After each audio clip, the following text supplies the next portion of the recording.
To Matt McGavich. Pat, you had mentioned in the post game after the Clemson game how you said in the that you didn't in the huddle you didn't see the lull after the second half, but after having a chance to kind of break that down, have you found maybe a denominator between that and the Carolina game as to why you guys got off to those slow starts in the second half?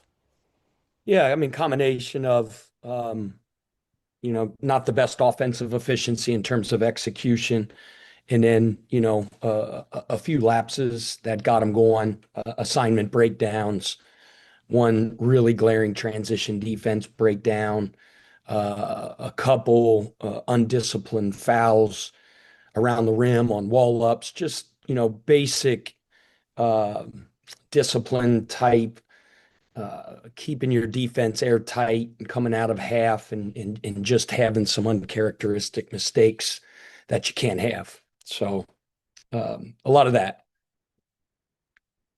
I should have taken Brooks Holton's question first because he's got a Reds hat on this morning. So, Brooks, you can have all the questions you want.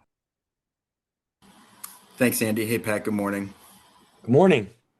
Meant to ask about this after the game Saturday, but Michael, obviously, he was playing. It was kind of a game time decision, and obviously, dealing with the back injury. Just wondering, how he's doing. After that game, I think he played less minutes than what he's usually averaging. Obviously, came off the bench. Just kind of, can I get an update on his status heading into this game, and just kind of how you saw his game on Saturday? I'm obviously trying to play through the injury. Yeah, coming off that Carolina game, he took some really, really hard falls. It's something I've been talking to him about falling less. He drives so courageously to the rim. He takes some hits too. Listen, I probably shouldn't say this, but he probably deserves more calls than some of the ones he gets. But that's part of being a freshman, I guess, maybe earning your stripes. But an old coach told me the team that loses the least falls down the least, because then you're playing 5-on-4. So it's a combination of a little bit. When he falls, sometimes it's 5-on-4 the other way. And believe me, sometimes he falls because he gets crushed and he gets smoked on some fouls. But body's just a little bit beat up, and we're going to see how he is here today into tomorrow. We'll go next to Russ Brown. Yeah, Pat, you just ticked off a laundry list of some of the things that bothers you about the game the other day. How do you fix how do you fix these things in such a short period of Yeah, you time? just coach him up. You coach him up. I mean, they're not any earth-shattering type mistakes or adjustments. It's just being able to do what we do better. When you play against a really, really good defensive team, and Clemson's one of the best defensive teams in our conference. You have to give them some of the credit, but you cannot let a team, whether it's take you out of your stuff or disrupt you. You got to give Clemson credit. We just have to be more crisp in our assignments in terms of our execution on the offensive end, whether it's in set plays, whether it's in transition, whether it's in just our kind of our flow, play after the play, if you will. Just things that are core to what we do on the offensive end. We have to do those well. Somebody said a long time ago, and I don't remember where I got this from. I think it was from the Disney Institute, actually. I don't even know if they still have it, but a guy my dad knew went to the Disney Leadership Institute, and they said, do the basics brilliantly. And I think some of the things that need fixing aren't, like I said, any major overhaul. It's just do the basic things that we do them brilliantly and do them well. And when we do that, we're hard to guard offensively. When we do that, we're really good defensively. It's not just doing your assignment, but it's doing it with a passion and a fervor and a nastiness, and having a fight mentality on every possession and every single action that you guard. Thank you. Zach Cantrell, go ahead, sir. Hey, Coach. Zach Cantrell, ESPN 680. How are you today? Doing great. How you? Not too bad. So, Coach, I know you mentioned on Saturday Clemson shot 34 free throws, and that's an area of concern. You guys shoot a lot of threes, typically as a team, 36 on Saturday. So, how do you emphasize taking the ball to the basket, maybe trying to lower that free throw disparity instead of being so reliant on the three, especially when you're in a slump like you guys were for stages in the second half on Saturday? You have any idea what the 2-point volume of Clemson and the 2-point volume of us, how many 2-point field goals Clemson shot and how many 2-point field goals we shot? They were roughly similar. They weren't roughly similar. They were exactly similar. Yes. Yep. So, I thought we played on the attack and we attacked the rim. We offensive rebounded well.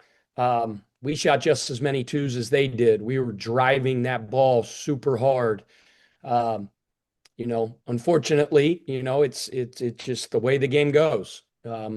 They shot 34 free throws and we shot 12. Thank you, Coach. Yep. Luke Cheney. Hey, Coach, I understand the game against Miami on Saturday is not your main focus right now, but I was wondering if you had any early thoughts on the Hurricanes and just the job that Jay Lucas is doing in his first year at Miami. I don't have any thoughts on that game because I haven't given it the first thought. I never do. I only focus on the next game. You mentioned Coach Lucas. I know him. I've known him for a while just because we've been coaching together for a long time, and I have a lot of respect for him. Thank you. David Teal. Pat, last week obviously was not Isaac's best, but he is among just two guys who have started every game for you this season. What has he brought to the program since coming over from UVA? Yeah, Isaac's a vet. He's a pro, meticulous in his approach every single day.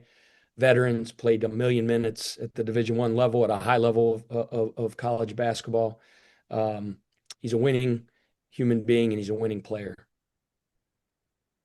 We'll go back to Matt McGavich.